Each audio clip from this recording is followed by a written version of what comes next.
Hello everyone. आज से हम ओबीजी की डिजीज़ कंडीशन स्टार्ट कर रहे हैं और इस सीरीज़ का पहला टॉपिक है हाइपरएमेसिस ग्रेविडम। तो चलिए इसे सिंपल और इजी वे में समझते हैं।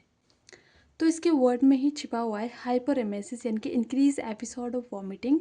ग्रेविडेरा मतलब इन प्रेगनेंसी।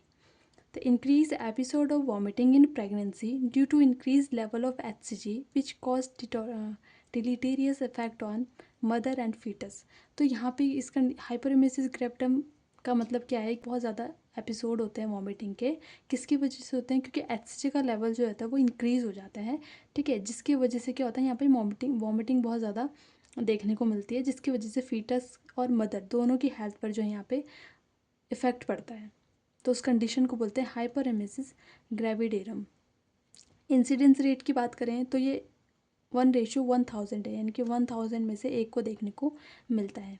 अगर कॉज की बात करें तो कॉज, सबसे मेन कॉज वही है कि अगर HCG का लेवल प्रेगनेंसी में इंक्रीज़ होता है तो उसके वजह से देखने को मिलता है, या फिर प्रीवियस हिस्ट्री हो हाइपरएमेसिस ग्रेविडम की तो वो देखने को मिलता है। नेक्स्ट देख लेते हैं इसके sign and symptoms. Sign and symptoms में दो है, एक अर्ली और लेटर है। अर्ली में क्या देखने को मिलेगा? Metabolic alkalosis due to loss of gastric LCL.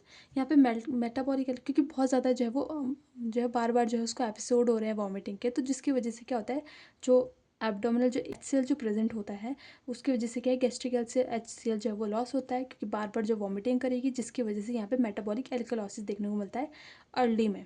ठीक है, और कोई no sign of dehydration shock, कोई भी डिहाइड्रेशन या शॉक के साइन नहीं दिखेंगे अर्ली स्टेज में। बट अगर इन लेटर ऑनसेट की बात करें तो मेटाबॉलिक एसिडोसिस यहाँ पे देखने को मिलता है।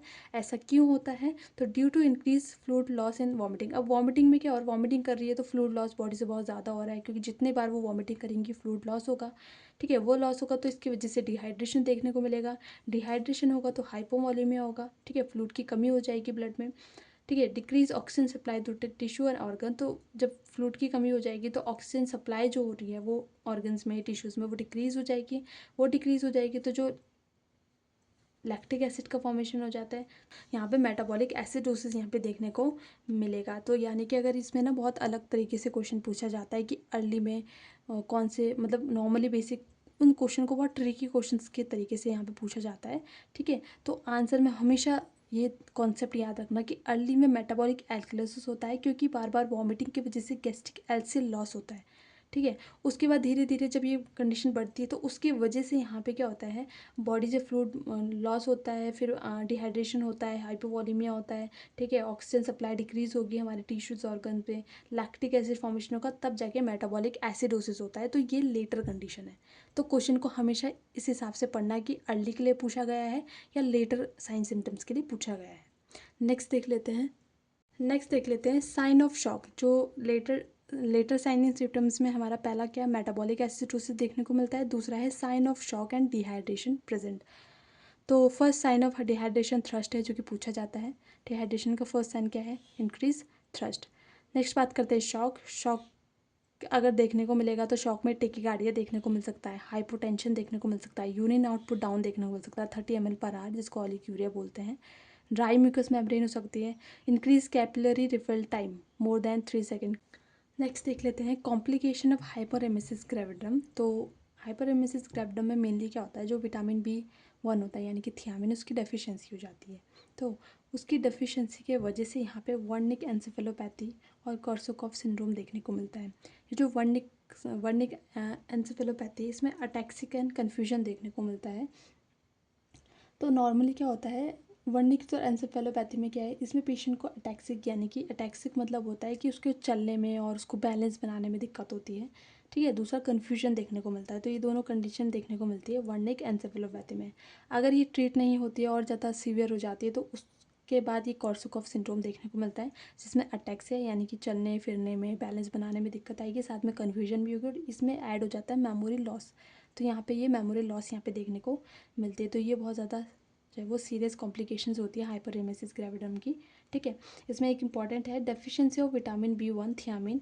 तो डेफिशिएंसी जो विटामिन B1 है, इनकी थियामिन की जो है ऑल्सो जो है अल्कोहलिक जो पेशेंट होता है उनमें भी डेफिशिएंसी देखने को मिलती है।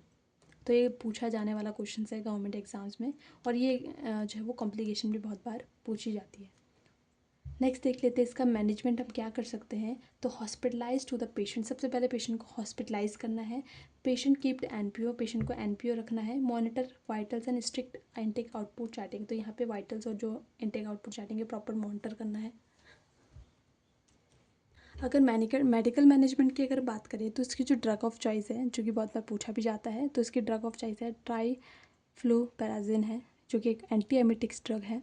साथ साथ में मेटक्लोप्रोमाइड ड्रग एंटी एमिटिक ड्रग, ये भी हम प्रोवाइड करते हैं। इफ़ इन दोनों ड्रग से ट्रीट नहीं होता, यानी कि कोई भी एंटी एमिटिक्स ड्रग से ट्रीट नहीं होता है, तब इंजेक्शन हाइड्रोकॉर्टिसोन यहाँ पे देते हैं, अगर ये इससे ट्रीट नहीं होता है तो। मल्टीविटामिन यहाँ पे स्टार्ट कर देते हैं, vitamin B1, B3, B6, B9। IV fluid administer करते हैं 3 लीटर पर डे, ठीक है। 1.5 लीटर D5 देते हैं और 1.5 लीटर RL यहाँ पे प्रोवाइड किया जाता है। एडिशनल फ्लूइड की अगर हम बात करें तो अमाउंट ऑफ वॉमिटस यूरिन आउटपुट, यानी कि जो वॉमिटिंग हो रही है और जो यूरिन आउटपुट आ रहा है उसके बिहाफ में यहाँ पे एडिशनल ऐड किया जाता है fluid. Not need to terminate the pregnancy, यहाँ पे प्रेगनेंसी को टर्मिनेट करने की ज़रूरत नहीं होती है।